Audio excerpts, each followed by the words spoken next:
missed your college football team's bowl game, and I want you to know how proud I am that you are here, because over the next few days, you're going to have the opportunity to explore a lot of those formative decisions for your life.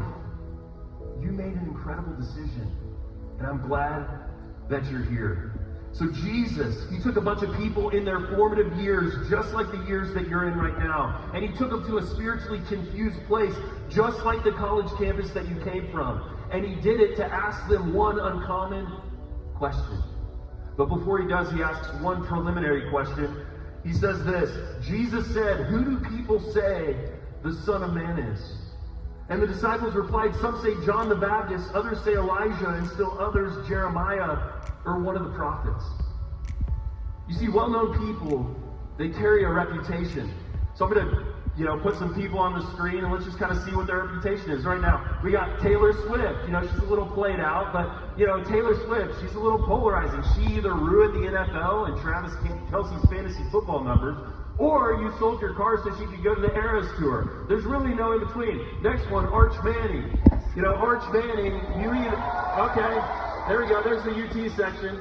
The UT section believes that he's the second coming of Tom Brady, while everybody else doesn't believe he could start at Appalachian State. The point is that well-known people carry a reputation. And at this point, Jesus, he was really well-known.